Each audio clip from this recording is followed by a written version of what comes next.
وَإِذْ قَالَ إِبْرَاهِيمُ رَبِّ اجْعَلْ هَٰذَا الْبَلَدَ آمِنًا وَاجْنُبْنِي وَبَنِيَّ أَن نَّعْبُدَ الْأَصْنَامَ رَبِّ إِنَّهُنَّ أَضْلَلْنَ كَثِيرًا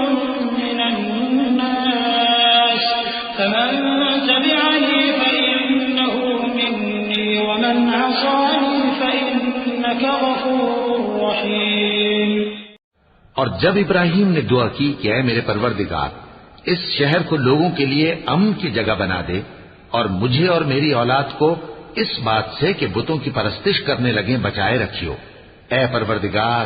انہوں نے بہت سے لوگوں کو گمراہ کیا ہے، سو جس شخص نے میرا کہا مانا وہ میرا ہے، اور جس نے میری نافرمانی کی تو تو بخشنے والا ہے، مہربان ہے۔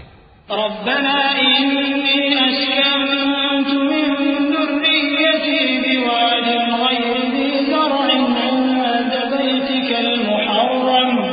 ربنا ليقيموا الصلاة فاجعل أفئدة من الناس تهوي إليهم وارزقهم من الثمرات لعلهم يشكرون ربنا إنك تعلم ما نخفي وما نعلن وما يخفى على الله من شيء في الأرض ولا في السماء الحمد لله الذي وهب لي على الكبر إسماعيل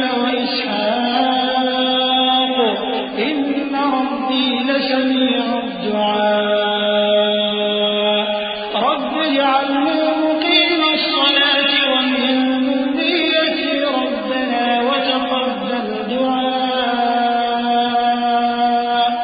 ربنا اغفر لي ولوالدي وللمؤمنين يوم يقوم الحساب۔ اے پروردگار میں نے اپنی اولاد ایک وادی میں جہاں کھیتی نہیں تیرے عزت و ادب والے گھر کے پاس لا بسائی ہے، اے پروردگار تاکہ یہ نماز پڑھیں سو تو لوگوں کے دلوں کو ایسا کر دے کہ ان کی طرف جھکے رہیں اور ان کو میووں سے روزی دیتے رہنا تاکہ تیرا شکر کریں۔ اے پروردگار جو بات ہم چھپاتے اور جو ظاہر کرتے ہیں تو سب جانتا ہے، اور اللہ سے کوئی چیز مخفی نہیں، نہ زمین میں نہ آسمان میں۔ اللہ کا شکر ہے جس نے مجھ کو بڑی عمر میں اسماعیل اور اسحاق بخشے، بے شک میرا پروردگار دعا سننے والا ہے۔ اے پروردگار مجھ کو ایسی توفیق عنایت کر کہ نماز پڑھتا رہوں اور میری اولاد کو بھی یہ توفیق بخش۔ اے پروردگار میری دعا قبول فرما۔ اے پروردگار حساب کتاب کے دن میری اور میرے ماں باپ کی اور مومنوں کی مغفرت کیجو۔